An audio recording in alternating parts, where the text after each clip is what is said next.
Hello, welcome back to my channel. State of this.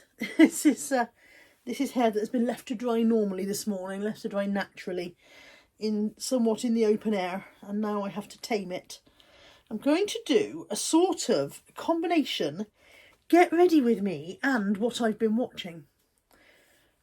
So, you're a bit low. Would you like to be higher? I think you'd like to be higher. Hang on a second. Add another layer to my homemade tripodette. There you go, you're a bit higher. It's Darcy now. Hi Darcy, okay? You coming in?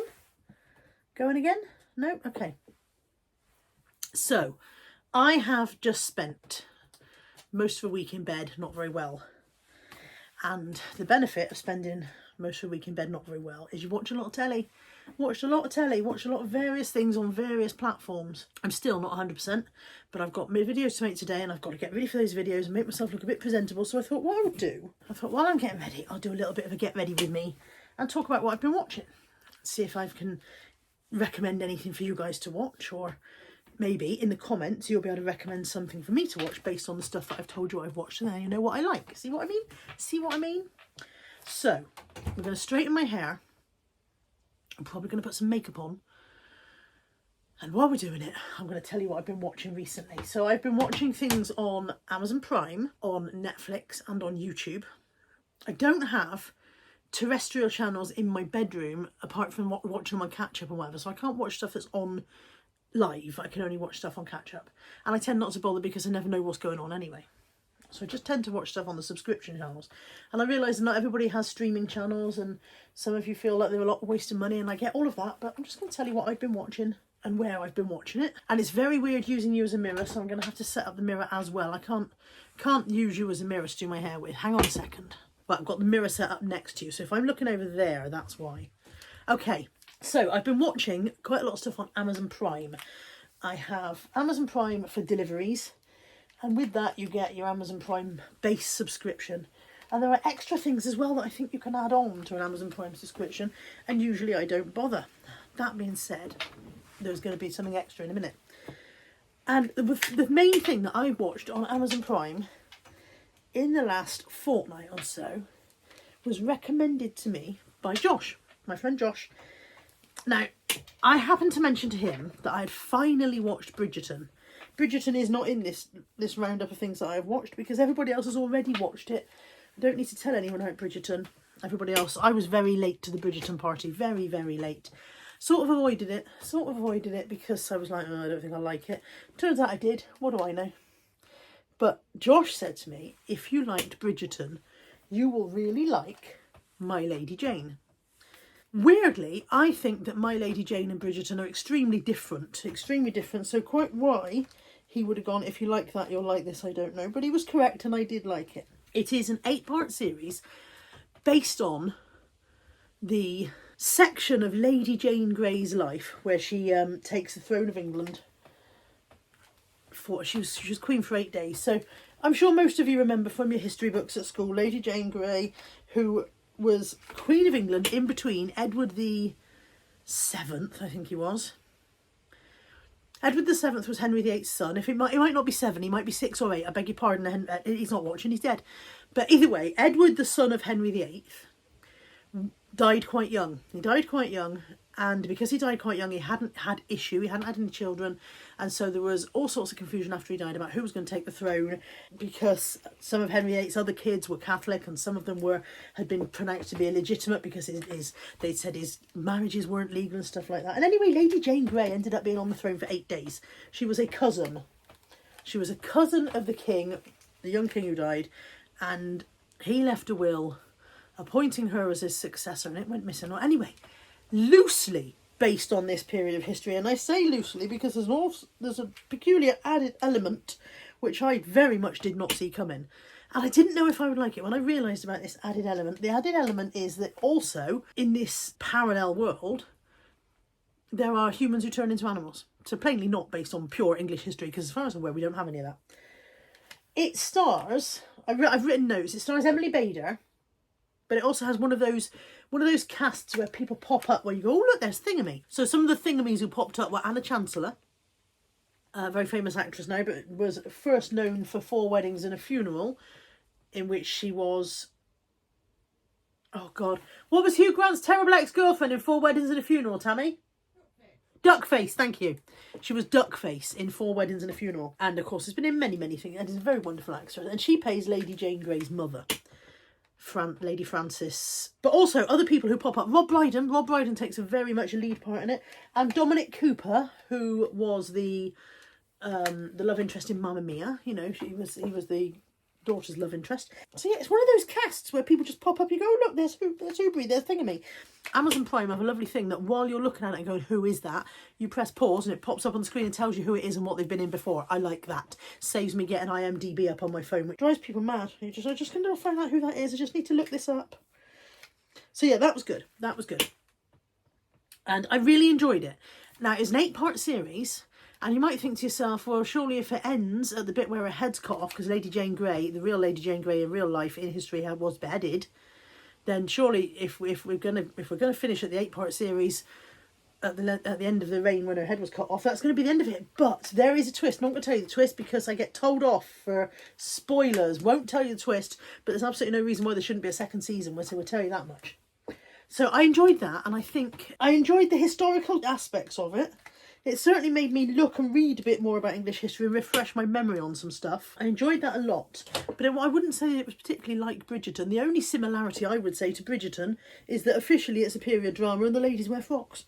Apart from that, I would have said it was extremely different to Bridgerton in almost every way. Oh, and there were some kings in it. That's the other similarity. Kings and queens. But, do you know what I said earlier on about things that are included in Prime?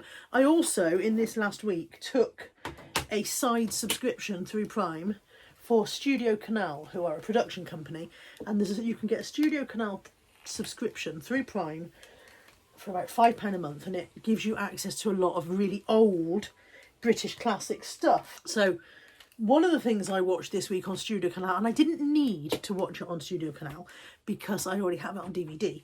It was very kindly gifted to me by one of you guys.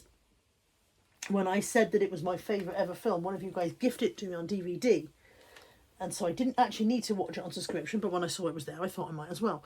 And that is Went the Day Well, which is a very, very old British film set during World War II and deals with an unexpected German invasion in a very small, sleepy English village where you wouldn't normally think anything like that would happen. And it is an absolute classic of a film. It's black and white, obviously. It was made in the 50s, I think. And I have loved it all my life. I've seen it several times. I don't know why I love it so much, but it is one of my absolute favourites. So when I saw that it was available on this Studio Canal subscription, I thought, oh, I'll watch that now. I was lying there in my sick pit, feeling sorry for myself. I thought, oh, I'll watch that. So I watched that. But I also watched Carry On Spying. I love a Carry On film. I have always loved the Carry On films. I know that they're considered to be very outdated now and very old modish humour and whatever, but I've always liked them. I've always found them inoffensive, fluffy. I can watch it without really having to concentrate very much, and I thought I'd seen all of them. I honestly thought in my lifetime I'd seen all the Carry On films, but it turns out I've never seen Carry On Spying. It's one of the early ones. I think it's the 9th one, and it's a bit odd because it's black and white. But the 8th one, which was Carry On Cruising, was made in colour. So I don't know why they went back to black and white. But if I remember rightly, I think that Pinewood Studios, who were making the Carry On films at the time, I think they had a lot of stuff, they were making stuff simultaneously. I don't think it was like we finish this one and then we start the next.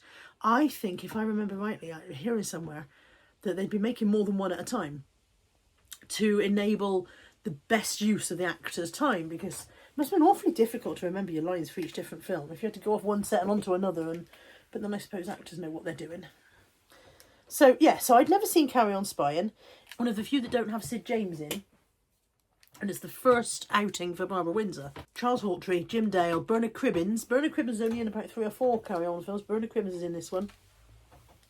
And it's a classic Carry On idiocy, you know. It's basically 4 very inept spies go off to Paris and they're supposed to try and get this secret formula. And there's a bit at the end that's almost Austin Powers in the way it's presented. Never seen it before. I don't know how I hadn't seen Carry On Spying, because most of the Carry On films I've seen multiple times. But I enjoyed it. It was lightweight fluff and I enjoyed it. And yeah, that was also on this Studio Canal subscription. I did a 7-day free trial, and whether I'll keep it on or not, I don't know, because now I'm not ill in bed, I probably won't get many money's worth out of it. But I definitely think I've had my 7-day free trials worth out of it. Not an advert, by the way. And I also watched, on this Studio Canal subscription, The Mirror Cracked, which is an Agatha Christie adaptation film. And this was the 1980 version, starring Rock Hudson and Elizabeth Taylor, and Angela Lansbury as Miss Marple. I don't think Angela Lansbury is my favourite Marple. In fact, I know she isn't. I like Joan Hickson. Joan Hickson is my favourite Marple. Angela Lansbury's a bit of a... I mean, Miss Marple's a bit of a know-it-all anyway, but Angela Lansbury seems to have had a little extra level of smug to her Marple. So... But yeah, I watched that. That's another classic with a twist in the tale. And as you know, I love Agatha Christie. I've always loved anything Agatha Christie-esque. So I watched that as well. That's in colour. I don't know why I felt the urge to say that. It's in colour. Is that everything for Prime? Oh no, I tell you what else I'm trying to watch on Prime, and I'm not doing very well with, and I don't know why. I'm trying to watch Good Omens. Now, Good Omens, written by Neil Gaiman, who worked a lot with Terry Pratchett. That alone should be enough for me. That alone, the fact that the man worked with Terry Pratchett, should be enough for me to love the stuff he does. I loved Coraline. I loved... I think it's called Neverwhere. I've all sorts of stuff that Neil Gaiman has done that I have absolutely loved. I'm really struggling with Good Omens, and I don't know why. I ought to like it. It's got David Tennant. It's got Michael Sheen. I don't know why I struggle with it. But I'm 2 episodes in, and I don't care. Don't care about... I'm not... It's not hooked me. It's just not hooked me, and I don't know why. Because normally it would have been the kind of thing that I would have been all over. So yeah, I don't know why, but I'm going to give it... I'm going to keep on trying. Keep on persevering. To be fair, even Pratchett's books didn't get me at first. Even Pratchett's books I had to have several goes at. I think I had to mature enough to be able to enjoy Pratchett. I think I was too young when I tried Pratchett the first few times, and they just didn't grab me. So maybe I just need to persevere with Good Omens, and maybe it'll kick in. Let me know if you've watched it and if you love it, and if you think, I don't know, maybe you think the first couple of episodes weren't very grabby. Maybe it's not just me. That's it for Prime. Okay, I've also been watching stuff on Netflix, and this is where Angela Lansbury pops up again. To be fair, there was a point between, I think, around about 1970 and 1980 where if it didn't have Angela Lansbury in it, it wasn't made. So the only reason Angela Lansbury is popping up again now is because I watched Mrs. Harris Goes to Paris, but I watched the 2022 version, which is Leslie Manville. She does a really good job of it. She's a very convincing actress. But it reminded me that Angela Lansbury was in the original in 1990 something. Angela Lansbury was in the original, which was I'm sure everybody knows about this. It's from a Paul Gallico book. The book was called, the original book was released, it was Flowers for Mrs. Harris. But then in the UK, the book was released and it was called Mrs. Harris Goes to Paris. And it is the story, it's again set in the 1950s. And it's a story of a traditional British charwoman. Now, a charwoman, for anyone who doesn't recognise the term, is a jobbing cleaner. Someone who goes in and does cleaning jobs in people's houses. They don't live in, they weren't live-in servants at the time. They lived in their own home, but they went and did a couple of hours cleaning for, professional people who wanted their house cleaned, single gentlemen or whatever. And you see her at the beginning of the film going around all her people's houses, and how she's a chirpy little soul. She's never miserable. She's a chirpy little soul, but she is very much living a life of somewhat drudgery for not very much reward. And Anna Chancellor again, see Anna Chancellor popping up again in the 2022 version of the film with Leslie Manville. Anna Chancellor plays one of her employers, one of her cleaning clients, who, funnily enough, isn't paying her cleaning lady, but is shopping for Dior dresses. And Mrs. Harris falls in love with this Dior dress that she sees in Anna Chancellor's wardrobe, and she sets her heart on owning a classic Dior dress. And the film follows her saving for it and working like an absolute drone and getting all the money together for it. And then off she goes to Paris to purchase her dress. And of course things don't go very smoothly because she's just a British charwoman and Dior aren't used to that kind of thing. And again, no spoilers, but it's a very lovely, heartwarming film. I loved the original with Angela Lansbury, and I equally loved this remake with Leslie Manville. So enjoyed that. If you haven't seen that, that's on Netflix. I should watch that. Mum and I had intended to go and see it at the cinema, and we kind of missed it when it was out. It just got past us one way or another. Also on Netflix, I have just watched another, I think it was an 8-part series. It may have been 6, but I think it was 8. Called The Trouble with Maggie Cole. And I think it's a one-off drama. I can't imagine how it could be anything more than a one-off drama. Starring Dawn French. I like Dawn French in most things. I think we have a tendency to call Dawn French a comic actress, and she does straight acting very, very well. So it stars Dawn French and Mark Heap. Mark Heap is an absolute legend in everything that he does. You may not realise who he is. He's a chap from Friday Night Dinner. Wilson's owner, Jim from Friday Night Dinner. But he's in a lot of things. He was in Light Rise to Candleford, and he's a very, very good actor. He plays Maggie Cole's husband. So Dawn French plays the title role of Maggie Cole. He plays her husband. And it's another one of those where people pop up and you go, oh, look, there's Thingamy. So a couple of the Thingamies who popped up were Julie Hesmond Hall, who played Hayley Cropper in Coronation Street, and Lee Boardman. Now, he was also in Coronation Street. He played Jez, who was a thug. Lee Boardman has one of those, he's got one of those thug faces. He quite often gets typecast into playing a thug. But again, this one, there's a twist in it. And the basic premise of The Trouble with Maggie Cole is that Maggie is a gossip. And one day her gossiping goes a bit too far and causes ripples and repercussions throughout the entire village. I recommend it. I enjoyed it. I watched it pretty much back to back. And I would highly recommend it for anyone who likes a drama. There was nothing too dramatic in it. Nothing too terrifying. There were no ugly deaths, for example, I don't think. But it was interesting to see how all the stories tied together. So basically Maggie's gossiping affects 6 individual separate people in individual ways, but all of the stories weave together, and I think it was very, very well written. The way it all wove together was very, very good. So I would heartily recommend that one. That's on Netflix. What else is on Netflix that I'm watching? Just started watching Love on the Spectrum Australia. So Love on the Spectrum follows people who have autism as they try and navigate the dating world, which, as you can imagine, is a complicated thing for autistic young people. And I'm finding that I'm only a couple of episodes in, so I couldn't say to you I heartily recommend it, but I'm finding it quite enjoyable so far. So you could look for that if that's the kind of thing that might interest you. I've nearly got this hair under control. Okay.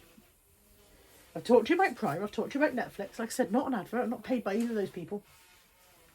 I do get paid by YouTube, but only for you watching my videos. YouTube are not paying me to tell you what I watch on YouTube. I have watched several things recently. In the last week, like I said, when I've been in my sick bed, I've been ploughing through some stuff. One of the things I watched was a play from the early 1980s called Dear Box Number. Let me know if any of you have ever seen it. It stars Julia Mackenzie, who was in Freshfields. And I do believe Julia Mackenzie has played Marple at some point as well. See, everything weaves together. And Bernard Hepton, 1985, I think I remember saying them saying. And basically, she replies to a dating ad. And Bernard comes along. It was surprising to me. I suppose it was quite typical of the 80s and the attitudes that there were. The 80s for women were a strange mix of feminism, you can do what you want now, but you'll still need a husband if you're going to be happy. Strange mix of that in the 80s, this kind of outlook that, you know, I'm going to have it all. I'm going to have my own flat, I'm going to have my own job, I'm going to have a successful career, but I'm going to need to find a husband, otherwise I'll have failed. And I think we still deal with that in a way sometimes now. People go, what do you mean you're single? Yes, I'm single and I'm fine that way. What? Are you not looking? No, I'm not looking. We still deal with that as women now. As we can have it all. Yes, but that's the bit I've decided I don't want. Anyway, she answers this dating ad. Bernard Repton comes along. Can't think what his name is. I can't think what his name is. What the character he plays. And he is. I'm astonished that she doesn't boot him out 5 minutes in, to be honest. How she even puts up with the idea of having a relationship with him is quite astonishing. He is a man, you know that whole thing, you know, a sailor has a girl in every port. Well, he has a girl in every town. He's not hiding it. He says to her right from the beginning, I see lots of ladies. I'm trying to find the next Mrs. I can't think what his surname is. But, you know, he refers to the next Mrs. So-and-so. Hardcastle maybe. And she puts up with quite a lot until she finally snaps and decides she's not putting up with any more. But even then, her action, the action that she takes when she decides she's had enough, is not what I would do. And even watching that, I was like, why are you doing that, love? I don't think I'd do that. In the end, she comes good in my eyes. But it was interesting, and it's available on YouTube. It's called Dear Box Number, and I'll link that below for you. You might find it interesting, mightn't you? I've also been listening to a lot of radio plays on YouTube, so there's hundreds of them out there. Literally type in radio play and see what you find. I've been listening to stuff by R.D. Wingfield. I've been listening to Agatha Christie stuff. I found that when I wasn't very well, and at one point I had a really bad head, so I didn't want to watch anything on the screen because the screen was too bright, and I just wanted to lie there in the dark. And I put a radio play on, and that was really nice. I found that quite enjoyable, to just lie there listening to this radio play and not really concentrating on, not having to stare at a screen or anything like that. So yeah, I don't know, maybe people aren't aware that there's a lot of radio plays available on YouTube that you can listen to for free. So I thought I'd mention it in case you weren't aware, and you can go and look at them. And then finally, a few channels that I've been enjoying. Obviously, I'm still watching some reseller content. I'm still watching people like Ricky and Nick and Andrea and John Luke and Charlotte. I'm still watching all of those. I've recently found a new reselling channel. I say found. I didn't find it. I didn't go dig it up. Tommy Trades. I met him very briefly at the eBay Roadshow, which I went to a couple of weeks ago. And I believe John Luke and Charlotte spent a lot more time with him than I did. I don't know if they already knew him from before the roadshow, or whether they just met him for the first time that day. But he's a very nice guy, and when I realised he had a channel, I thought I'd better go and watch. And I'm watching his channel. And now, obviously, I don't know why I didn't think of this, because obviously if it's at the Bristol Roadshow, then he probably was going to be local. But when I'm watching his channel, I'm looking at the places where he's walking, I'm like, he's very local. He only lives around the corner. He lives up the road from me. Really not very far at all. So that was quite interesting. It's always fun when you're watching somebody else's YouTube channel to see your own locale popping up. So I'll link Tommy below. I'm enjoying his content. He's very much firing ahead with his eBay business, firing on all cylinders and wants to make it work. Probably far more so than I am at the moment, but I'm still enjoying watching his content. So I will link that one for you. I think this hair is about as good as it's going to get. And then there are two other channels that I want to mention, which are nothing to do with reselling, and they may interest you, you may not, but they're just content that I enjoy. One of them is Mrs. Nicole Fietas, and I don't know if I'm pronouncing that wrong, and I'm sorry to her if I'm not. Now, she is a Philippine lady, young, probably early 20s, I would say, very early 20s, young married lady in the Philippines. I've just watched her and her husband build a house. Literally, they've built a new house. They were living in a tiny bamboo house. In the last year, they've built themselves a breeze block house, and they're gradually furnishing it and moving in. And I don't know why I enjoy it so much, but I really do. It's very relaxing content. She puts gentle music, and then there's subtitles on the screen. There's no talking. So you don't need to be able to speak Filipino to watch it, which is just, well, because I don't. But her subtitles are in English. And I mean, the one I watched last night was pretty much half an hour of her making some jam. I have no intention of making jam, but I enjoyed it. I really enjoyed watching it. Very relaxing. There was a knot in my earring, and Tammy, bless her, is sorting out, so I've got 1.5 pairs of earrings in. What was I saying? Yeah, I watched her making jam. Sometimes I watch her planting stuff. Sometimes I watch her picking berries. Sometimes I watch her husband building a bit of the house. Sometimes I watch her cleaning. I really enjoy it. One thing I have noticed about it is the camera work is amazing. It's not a very big channel. It's not got billions of viewers. It's not a large channel, but the camera work is really good, and the editing is really good. And I'm thinking, here you are in your very basic breeze block house with very basic amenities, and yet the editing work here is really good. Is she doing her own editing? I don't know if she's doing all her own filming. I don't know, but I just sit there and I'm thinking, this is very well shot and very well edited.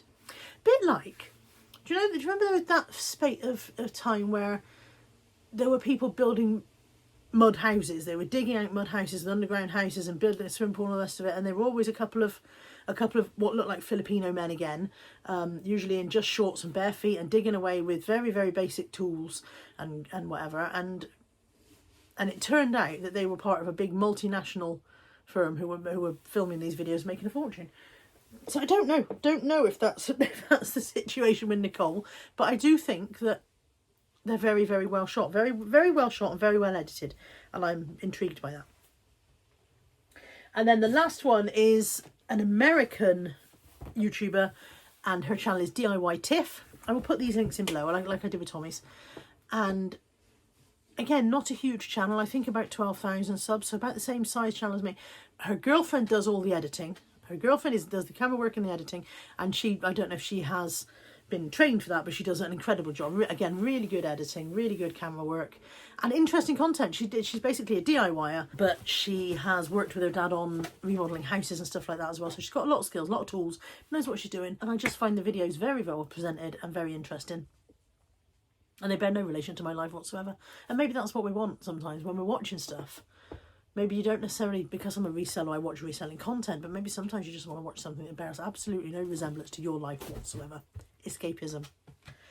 I hope you've enjoyed this. I'm going to put a bit of slap on now, but you don't need to see that as well. You've watched me straighten my hair, and that was surely dull enough for you. Thank you for watching. Thank you for joining me for this one. Let me know if you've got any recommendations for Netflix or Prime or YouTube that you think I would enjoy. Let me know in the comments, or that you think other viewers might enjoy. If there's anything that you've particularly loved recently that's got past me, let me know, because I can always take on a recommendation to watch or listen to something else. And let me know if you have watched or listened to or enjoyed any of the stuff I've already mentioned, because it's always fun to trade notes. Thank you for joining me for this one, and I will see you soon. Take care. Bye for now.